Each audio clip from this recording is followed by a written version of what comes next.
마태복음 18장 우리 한 목소리로 합독하십니다. 그때 제자들이 예수께 나와 이르되 천국에서는 누가 크니이까? 예수께서 한 어린 아이를 불러 그를 가운데 세우시고 이르시되 진실로 너에게 이르노니 너희가 돌이켜 어린아이들과 같이 되지 아니하면 결단코 천국에 들어가지 못하리라. 그러므로 누구든지 이 어린아이와 같이 자기를 낮추는 사람이 천국에서 큰 자니라. 또 누구든지 내 이름으로 어린아이 하나를 영접하면 곧 나를 영접함이니 누구든지 나를 믿는 이 작은 자 중 하나를 실족하게 하면 차라리 연자 맷돌이 그 목에 달려서 깊은 바다에 빠뜨려지는 것이 나으니라. 실족하게 하는 일들이 있음으로 말미암아 세상에 화가 있도다. 실족하게 하는 일이 없을 수는 없으나 실족하게 하는 그 사람에게는 화가 있도다. 만일 내 손이나 내 발이 너를 범죄하게 하거든 찍어 내 버리라.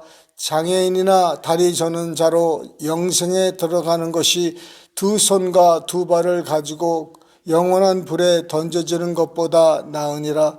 만일 내 눈이 너를 범죄하게 하거든 빼어 내버리라. 한 눈으로 영생에 들어가는 것이 두 눈을 가지고 지옥불에 던져지는 것보다 나으니라. 삼가 이 작은 자 중에 하나도 없인 여기지 말라. 너희에게 말하노니 그들의 천사들이 하늘에서 하늘에 계신 내 아버지의 얼굴을 항상 배옵느니라. 너희 생각에는 어떠하냐?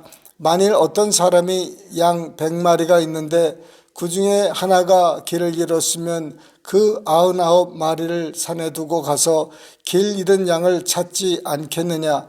진실로 너에게 이르노니 만일 찾으면 길을 잃지 아니한 99마리보다 이것을 더 기뻐하리라. 이와 같이 이 작은 자 중에 하나라도 잃은 것은 하늘에 계신 너희 아버지의 뜻이 아니니라. 내 형제가 죄를 범하거든 가서 너와 그 사람과 상대하여 권고하라. 만일 들으면 내가 내 형제를 얻을 것이요 만일 듣지 않거든 한두 사람을 데리고 가서 두세 증인의 입으로 말마다 확증하게 하라. 만일 그들의 말도 듣지 않거든 교회에 말하고 그 교회의 말도 듣지 않거든 이방인과 세리와 같이 여기라. 진실로 너에게 이르노니 무엇이든지 너희가 땅에서 매면 하늘에서도 매일 것이요 무엇이든지 땅에서 풀면 하늘에서도 풀리리라. 진실로 다시 너에게 이르노니 너희 중에 두 사람이 땅에서 합심하여 무엇이든지 구하면 하늘에 계신 내 아버지께서 그들을 위하여 이루게 하시리라. 두세 사람이 내 이름으로 모인 곳에는 나도 그들 중에 있느니라.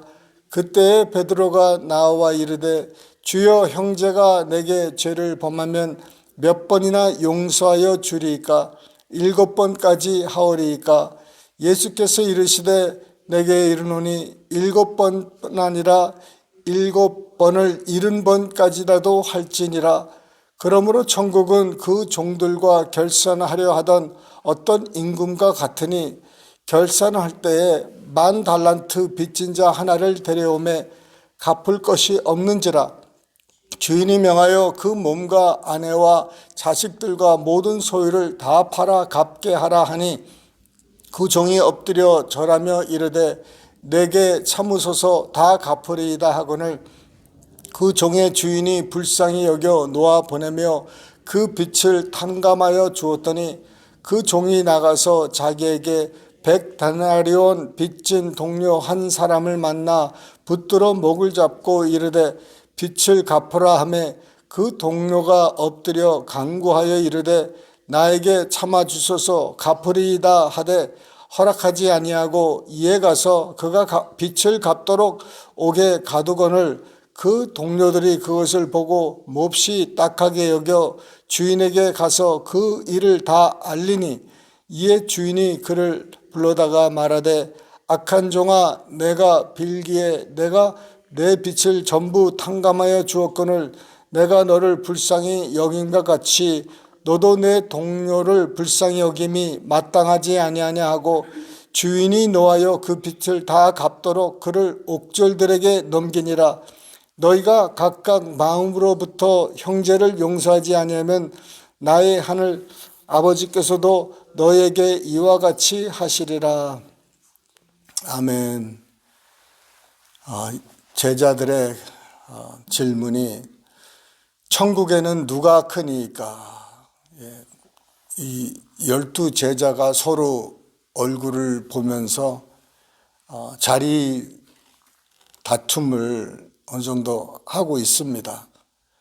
한 자리 맡을 텐데 누가 봐도 베드로, 요한, 야고보 이 세 명을 예수님께서 이렇게 같이 데리고 다니시고 특별히 따로 이렇게 보여주고 알려주고 하는 것을 볼 때 참 어떻게 보면 질투도 나고 저들이 참 자기네들보다 크다 하는 생각도 하고 또 그렇게 또 느끼는 사람들도 있었을 것이고 하여튼 저들이 물어봤습니다. 누가 크냐? 근데 예수님께서는 한 어린아이를 이렇게 불러 세우시고 이렇게 되지 않으면 이 어린아이 같이 되지 않으면 천국에서 누가 크고 작고를 떠나서 아예 천국에 들어가지 못한다는 것입니다. 이 아이의 특징은 자기를 낮추는 거라는 거예요. 어린아이는 자기를 낮춥니다. 어른들의 말을 잘 순종하고 또 따르고 그렇습니다. 그렇지 않으면은 어린아이가 그 어린아이의 그 모습을 버리는 거예요. 그래서 천국에서는 이 어린아이 같이 되라는 것인데 그것은 자기를 낮추는 것이죠. 늘 겸손히 자기를 낮추고 남을 자기보다 낮게 여기는 마음, 이것이 우리 마음의 중심에 있어야 한다는 말씀입니다. 늘 자기가 저 사람이 나보다 낫다 생각하면은 섬기는 거죠. 서로 섬기는 거예요. 섬김을 받기를 보다는 남을 섬기는 것. 어린아이한테 야 이거 해오라 그러면 해오고 이거 가져오라 그러면 가져오고 어린아이의 그 특징이 바로 섬기는 겁니다. 자기를 낮추는 사람만이 진심으로 섬기는 것이지 거짓으로 섬길 수는 있어도 그 중심은 아니에요. 예수님은 이 중심으로 하시는 것을 보십니다.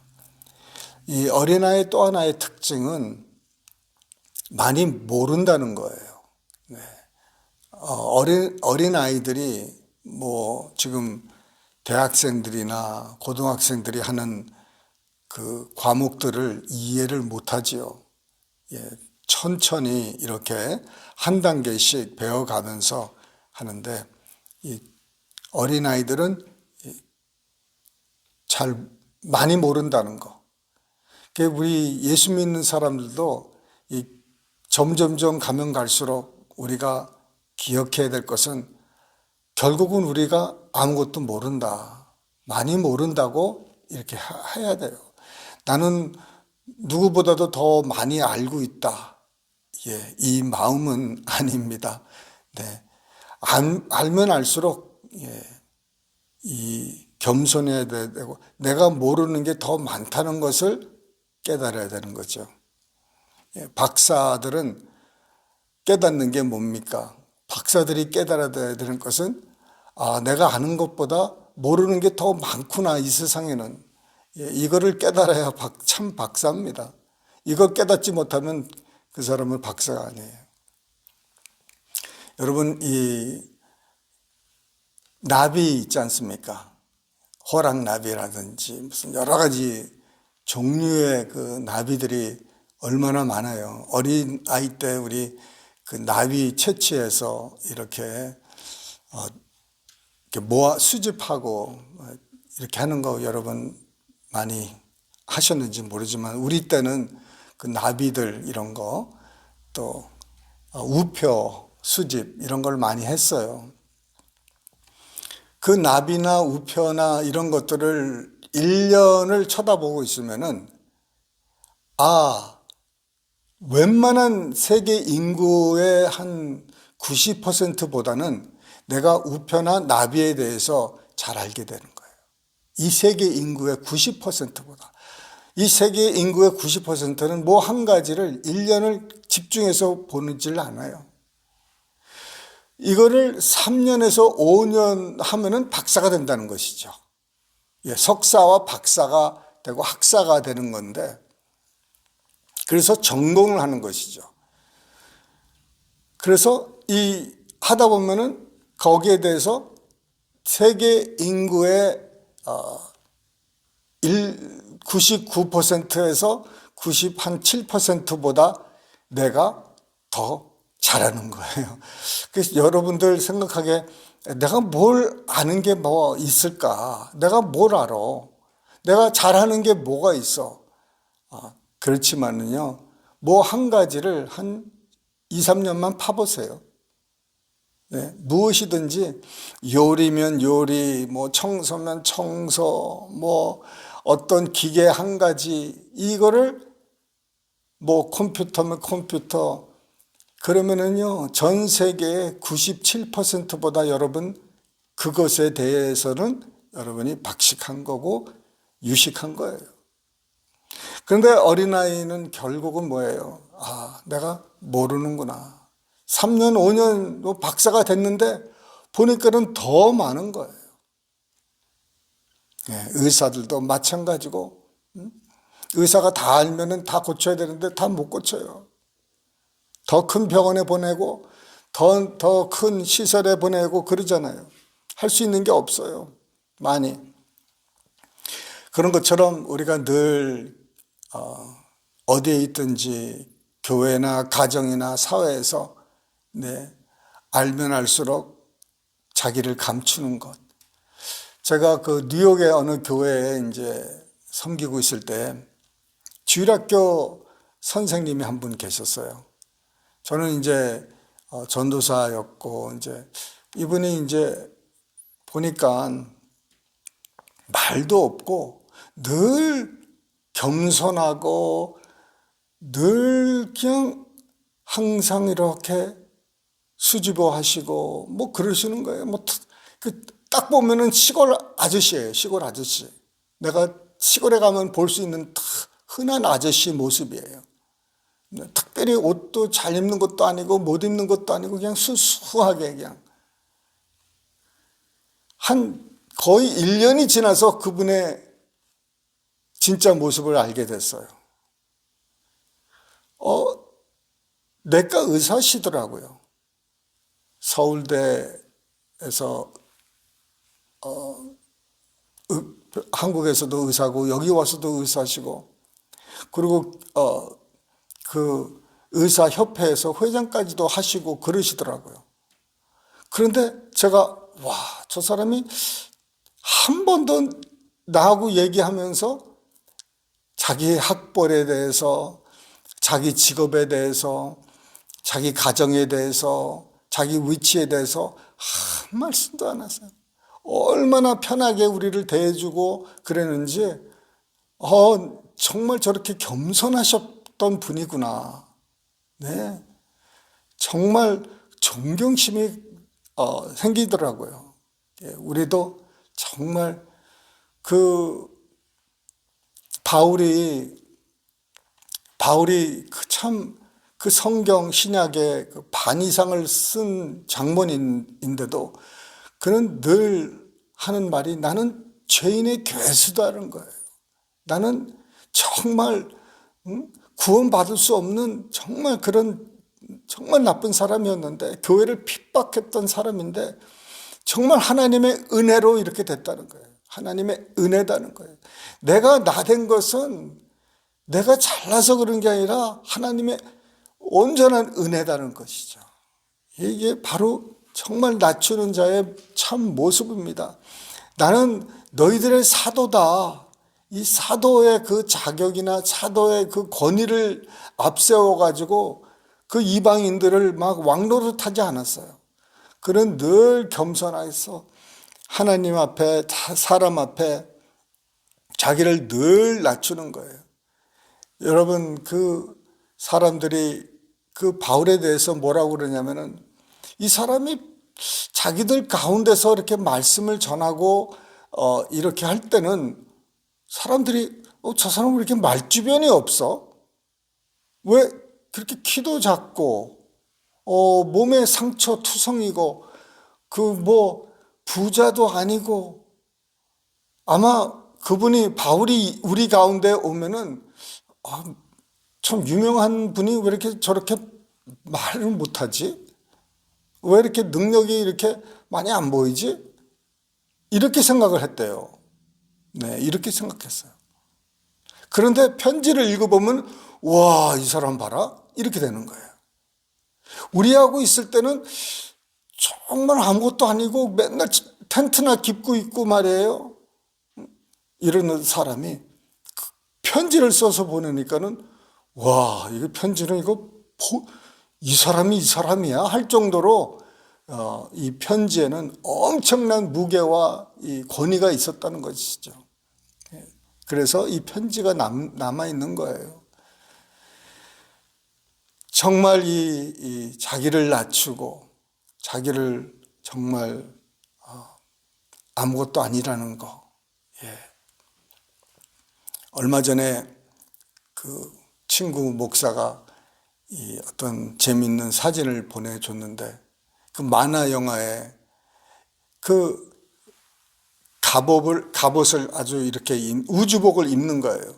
이 우주복을 입고 그 사람이 굉장히 겸손하고 좀 적고 왜소하고 모든 게 그래요.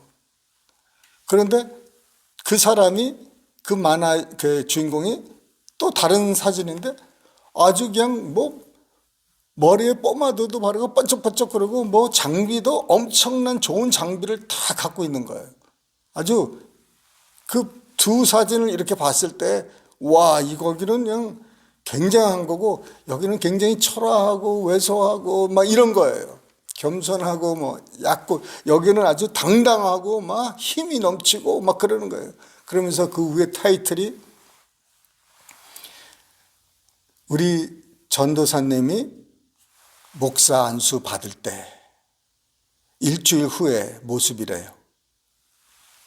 전도사가 됐을 때는 이렇게 있다가 목사 안수 받고 나니까 일주일 만에 아주 그냥 이런 사람이 됐다. 그 평신도의 그 우스러운 우스갯소리로 이렇게 했는데, 예, 정말 그 뭐 교단의 회장이 되던 또 정치의 무슨 큰 자리에 있던 그게 중요한 게 아니라 그 세례 요한 어떻습니까? 여자가 난 자 중에 그보다 더 큰 자가 있질 않았다고 그래요. 예수님이 말씀에.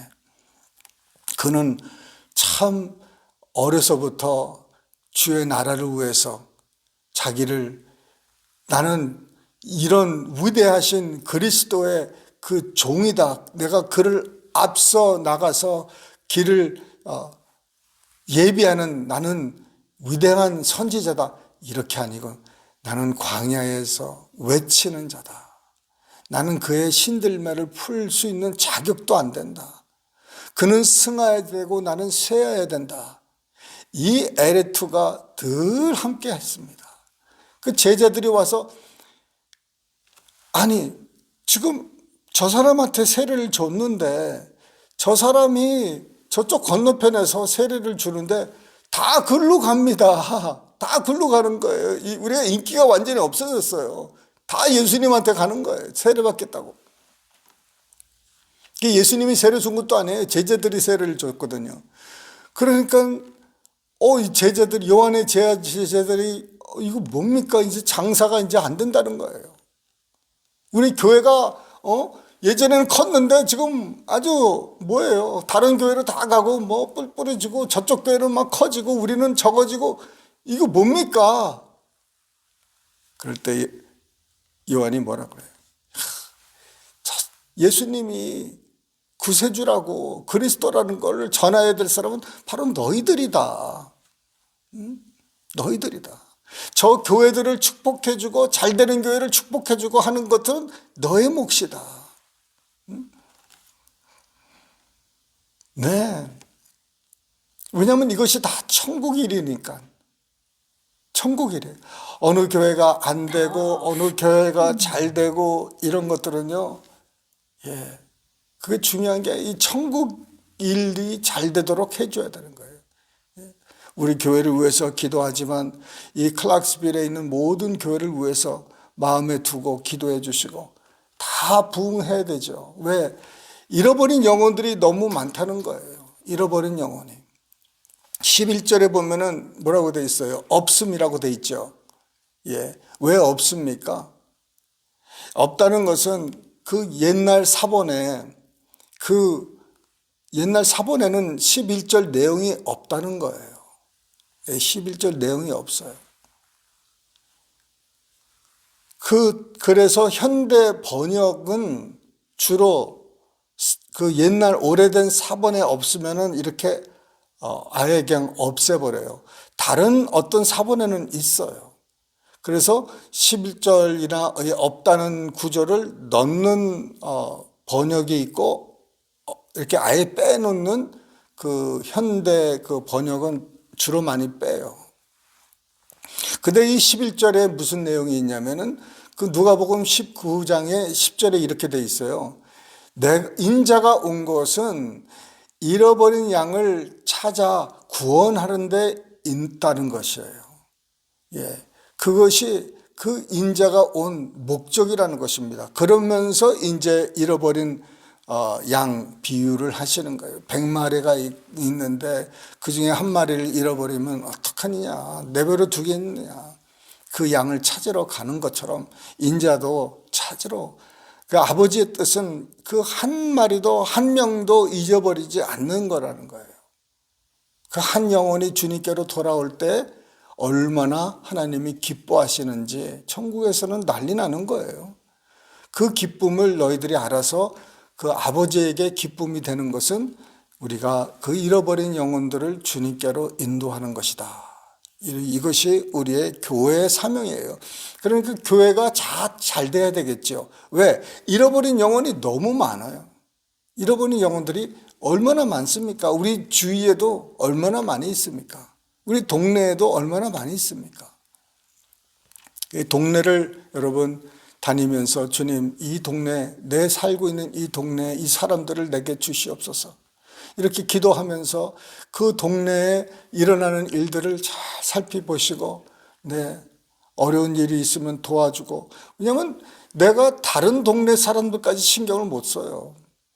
내가 아는 사람들, 내 주변에 있는 사람들, 내 세상 속에 있는 이 사람들, 내 권한 안에 있는 사람들, 그 사람들을 먼저 우리가 케어를 해야 되는 거예요. 그래서 예루살렘과 유대와 사마리아와 땅끝까지 이렇게 점차적으로 이제 나가는 것인데 바로 우리 집에서부터 시작을 해야 된다는 것이죠. 하나님이 그 영혼도 찾아오는 것을 너무 기뻐하시는 줄 믿으시길 바랍니다. 주님, 오늘도 그 잃어버린 영혼을 살리는데 내가 겸손한 자가 돼야 하나님이 나를 쓰신다는 거 여러분 꼭 기억하시고 우리 모든 이들을 위해서 기도해 주시기 바랍니다. 기도하시겠습니다.